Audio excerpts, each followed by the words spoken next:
ito po yung aking pakbet. Hindi ko alam kung pakbet kasi ang haba ng patola po. Ayan o. Pinutol-putol ko siya kasi ang hirap balatan ho. Ayan. Ganyan kahaba po yung patola. Kaya naisip ko putulin nila. Kasi mahirap balatan po kapag sobrang haba.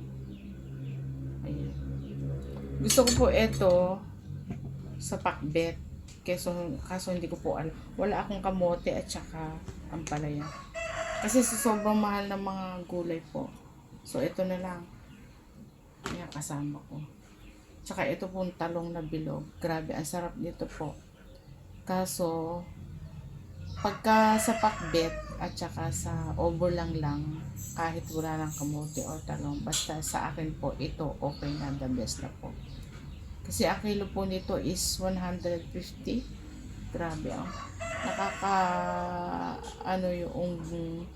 Grabe. Sobrang, alam niyo po dito sa amin sa Nueva Ecija, sa dami na ng gulay, pero ang mahal-mahal pa rin ho. Ayan. Siyempre, ang kamatis, para masarap na lang po, papulahin na lang natin yung pinakasabaw para masarap-sarap. So, yung isasahog ko dito, wala pa ako naisip kung ano yung makikita ko sa rep ko po. Tsaka, syempre, sili. Ayan. Hinog na yung sili. Pero, di bale, sama ko na rin yan. Tapos, okra, grabe. Alam niyo po ba yung okra? 4 na piraso, 10 piso. Kapag ka malalaki or maliliit, nasa 4 lang naman din. Ayan. So, ayan, grabe. Ang hirap po kasi noong. Ayan. Ayan po. Yung aking patola. Ayan, ang haba po ng patola. Ayan.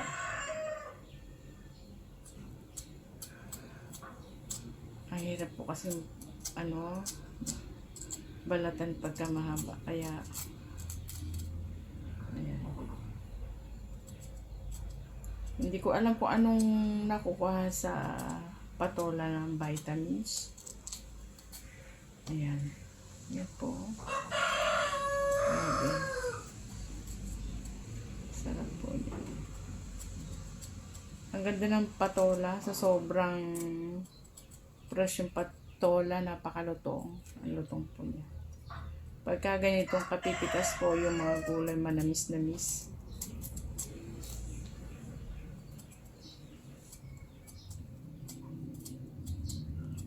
Ayan po. Ayan, patola.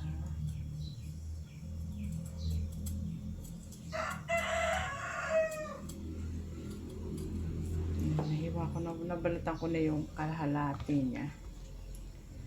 Meron pang sayang din, sama na po natin to.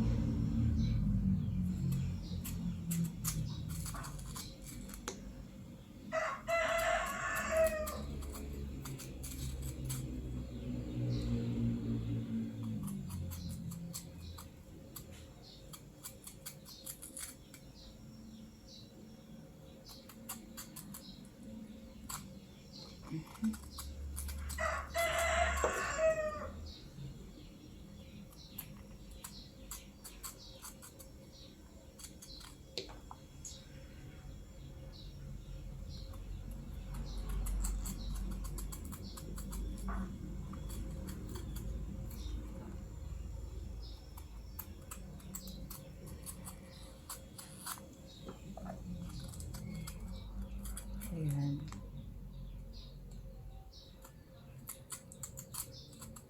Grabe, ang hirap pong balatan itong patola. Kasi yung, alam po itong gilit-gilit niya na ito, napakatigas. Pag hindi mo siya dinahandahan na balatan, mabilis tumama yung katawan. Yung katawan pa naman po ng patola, sobrang lambot.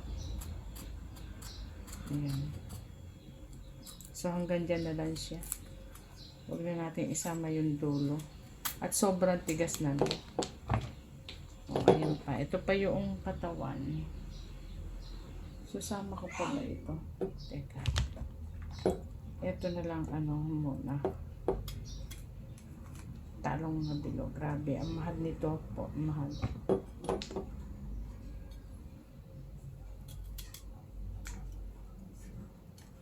Ayan.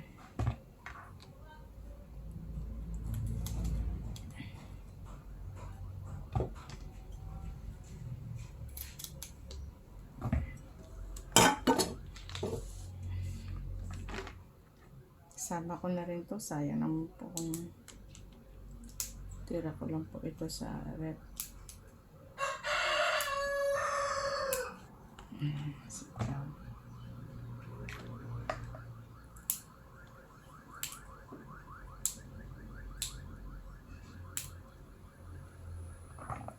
So, marami nang masyado yung patola ko, kaya okay na po yun. Kasi anak ko hindi naman kumakain ng gulay, ako lang po.